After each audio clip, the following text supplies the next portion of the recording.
Assalamualaikum warahmatullahi wabarakatuh.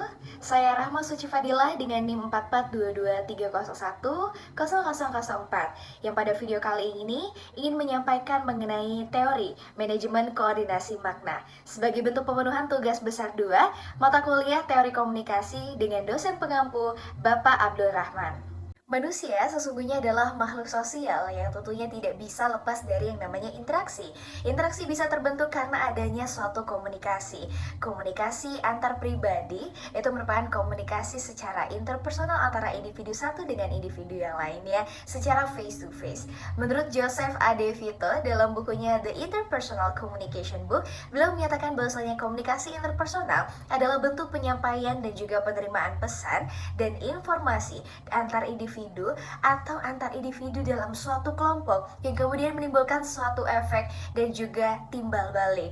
Nah, timbal balik dalam hal ini bisa dikatakan secara berhasil ketika antar individu tersebut memiliki kesamaan makna yang sama dalam sebuah penerimaan informasi yang diberikan oleh sang komunikator.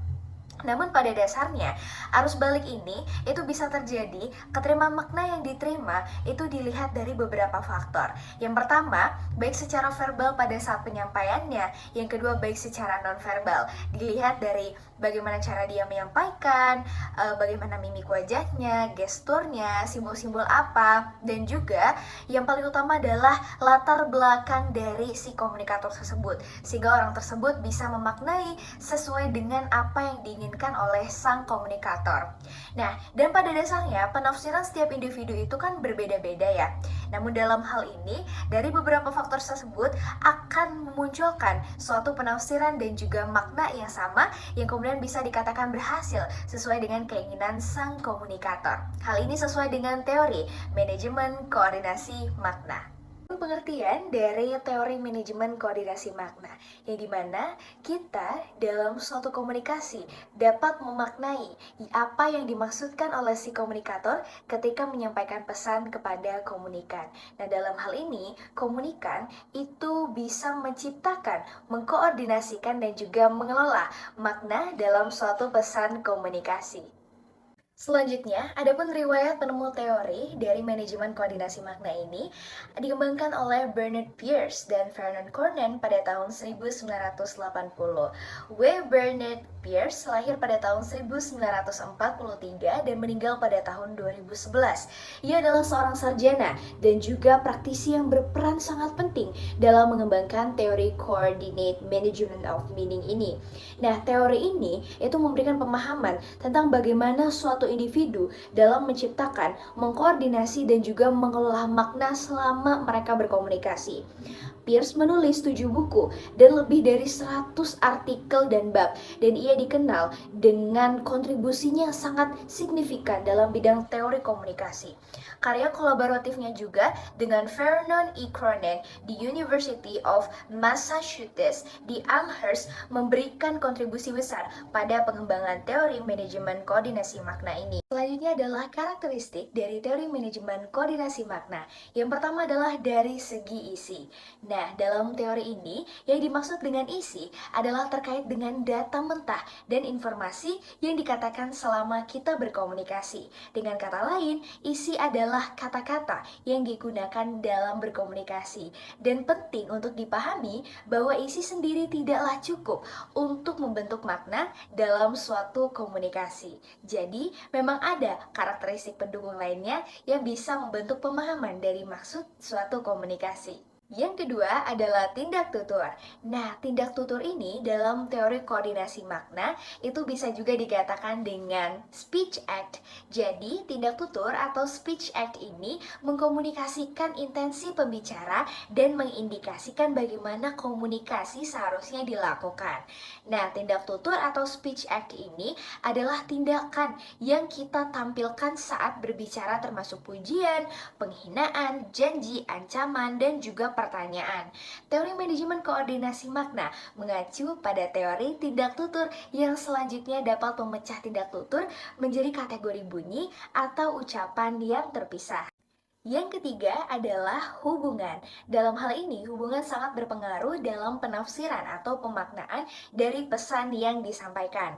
Nah, dari hubungan ini kita bisa mengetahui nih sejauh mana kepercayaan kita dari orang yang menyampaikan pesan tersebut. Sehingga makna yang disampaikan bisa tersampaikan dengan baik pada saat berkomunikasi. Karakteristik yang terakhir adalah pola-pola budaya. Nah, para ahli teori itu berpendapat bahwa orang-orang dalam mengidentifikasi kelompok tertentu dalam budaya tertentu.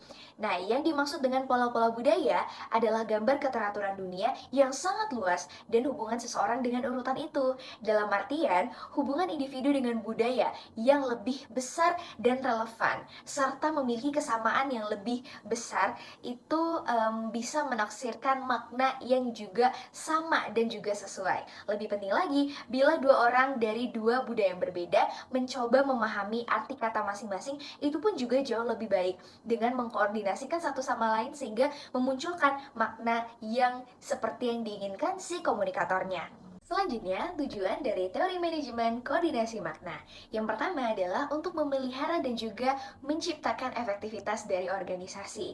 Jadi teori ini bertujuan untuk kita memastikan bahwa komunikasi antara individu satu dengan yang lain dalam sebuah organisasi itu bisa berjalan secara efektif melalui sinkronisasi, penyelarasan, juga kebersamaan dan juga kesinambungan. Nah, dengan berkoordinasi satu sama lain, berbagai kegiatan yang saling tergantung dapat dijalankan dengan baik. Selanjutnya yang kedua, dan kita dapat mencegah konflik dan juga menciptakan sebuah efisiensi. Kenapa? Karena teori ini sejatinya, teman-teman semua, berfokus pada menghindari konflik dan pencapaian efisiensi dalam setiap kegiatan yang saling tergantung. Nah, melalui kesepakatan yang ada, yang mengikat semua pihak yang terlibat, tujuan ini itu bisa dicapai dengan baik. Selanjutnya yang ketiga, bisa menghasilkan makna yang seragam dan juga harmonis tentunya. Nah, teori ini menekankan pentingnya menciptakan makna yang seragam dan harmonis dalam sebuah interaksi sosial. Nah, dengan memahami bagaimana makna terbentuk, kita dapat mencapai tingkat koordinasi yang lebih baik. Halo Mbak Novi, permisi. Halo Mbak Suci. Ini Mbak, sebetulnya ada yang pengen saya tanya ini Mbak, mengenai pembagian tugas di event manajemen yang proyek kantor kita kerjakan sekarang Mbak. Boleh banget Mbak Suci, memang apa perhatiannya Mbak Suci nih? Sebenarnya Mbak, saya tuh pas rapat kemarin, saya tuh ngerti bahwa tugas saya itu untuk bikin laporan mingguan. Cuman, kata Pak Yanto, Mbak Novi juga bikin laporan mingguan. Saya bingung tuh. Oh itu, saya mengerti kebingungannya Mbak Suci. Jadi itu, saya mengumpulkan dulu data dari tim sebelum saya nantinya akan mengirimkan ke Mbak Suci untuk menyusun laporan tersebut. Mungkin kemarin saya kurang jelas kali ya Mbak menjelaskannya. Oh gitu. Iya. Nah ini cukup jelas Mbak. Jadi aku pengen ini ya Mbak mastiin lagi nih. Berarti nanti Mbak Novi kumpulin data dari tim, terus dikasih ke aku hari Rabu buat aku bikin laporan. Dan finalnya hari Jumat, aku nanti serahkan ke atasnya hari Jumat ya? Betul Mbak, jadi kita memiliki 2 hari untuk memeriksa dan Mhm. menyusun laporan tersebut. Oke, 2 hari. Ini udah cukup jelas sih Mbak untuk pembagian tugasnya. Makasih ya Mbak. Iya sama-sama Mbak Suci. Kalau ada yang perlu dibicarakan lagi, jangan ragu-ragu hubungi saya Mbak. Oh iya, aman. Terima kasih. Baik, terkait penjelasan mengenai teori manajemen koordinasi makna dari latar belakangnya, pengertian karakteristik, manfaat tujuan hingga contoh, sudah saya jelaskan. Semoga dapat mudah dipahami dan dimengerti. Mohon maaf apabila ada salah kata maupun salah pengucapan. Saya akhiri terima kasih. Wassalamualaikum warahmatullahi wabarakatuh.